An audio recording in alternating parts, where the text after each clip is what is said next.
Papa não sabe mais nada. Aliás, o Papa é o anticristo ultimamente está uma falta de cerimônia, diria minha mãe, no auge dos seus 94 anos. Está uma falta de cerimônia hoje, né? Todo mundo acha que ninguém mais sabe nada. Quer dizer, se o Papa não sabe nada, então quem é que sabe, né? Inclusive é contra um dos dogmas da igreja. Exatamente. Né? Então, há uma distorção nesse eixo comunicacional que leva claramente as pessoas a se informarem ou se formarem pelas distorções e não por aquilo que é. E isso é de uma irresponsabilidade muito grande. Então, se a pessoa quer falar aquilo que ele é e não o que está em comum unidade eclesial, isso não quer dizer que na igreja a gente não possa se diferenciar e pensar de formas distintas. Muito pelo contrário. A riqueza da comunidade eclesial é que existam pessoas que pensem diferentemente. É isso que faz, inclusive, a teologia evoluir.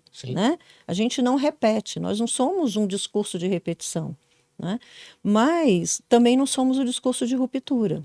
Sim. E essas pessoas, elas rompem com o movimento da história. Esse movimento restrito de fórmulas, de ataques, de magistérios paralelos, tem coisas que a igreja não diz mais há não sei quanto tempo que essa gente resgata como se fosse uma verdade. Uma verdade.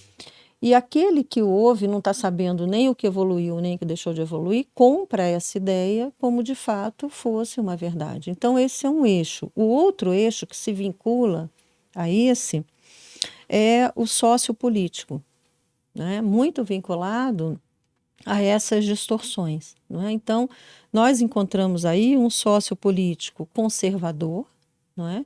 Ideológico, que se alinhou, de fato, a essa... eu não gosto dessa denominação esquerda e direita, mas para facilitar a vida de quem está nos ouvindo, né? A essa organização direita de política, não é? Que joga e que é completamente contrária aos valores do evangelho. Né? É gente que despreza a gente que despreza os pobres, é gente que despreza a humanidade das pessoas. Né? E assumem essa linha. Por outro lado, nesse mesmo grupo aí estudado, tem gente que tem uma isenção programada. É aquele que o mundo está caindo à volta dele e ele está dizendo de amenidades. Está fazendo piadinha. Está fazendo piadinha, está dizendo do show que ele vai fazer, da roupa que ele está usando, do óculos que ele está vendendo, do perfume, do creme para cosmética. Né? E isso a gente chamou de uma isenção programada. Porque ele se programa para isso. Né? Ele está ali, o seu personagem, a sua persona, não é para levar as pessoas a refletirem aquilo que exatamente está passando no mundo e como é que cristãos e cristãs que somos podemos colaborar para isso. Né? E o último eixo, e aí se nós chegamos naquilo que você me perguntou, é o eixo teológico eclesial, que a nossa pergunta é: até que ponto isso é ligado de fato à imagem da igreja e um processo de evangelização ou um processo de missão? Né? Até que ponto essas pessoas respeitam aquilo que é o próprio da dinâmica eclesial, que é a tradição da igreja, não é? A igreja ela se renova porque a tradição se renova. Nós não nascemos com essas pessoas. Essas pessoas não teriam nem por que dizer que tem a verdade, porque a igreja tem mais de 2000 anos. Não é?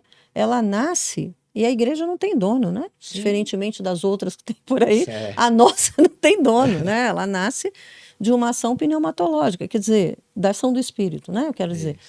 Então, eles jogam fora, não é? Em alguns aspectos, e isso não configura um processo de evangelização, o que é próprio da tradição da igreja, quer dizer, aquilo que nós recebemos dos que vieram antes de nós, que nesse presente nós damos a nossa, eu costumo dizer assim na pastoral, a gente coloca nosso tijolinho nessa tradição e aqueles que vêm depois de nós vão receber já algo mais à frente, mais elaborado, mais avançado, vinculado a este momento da história.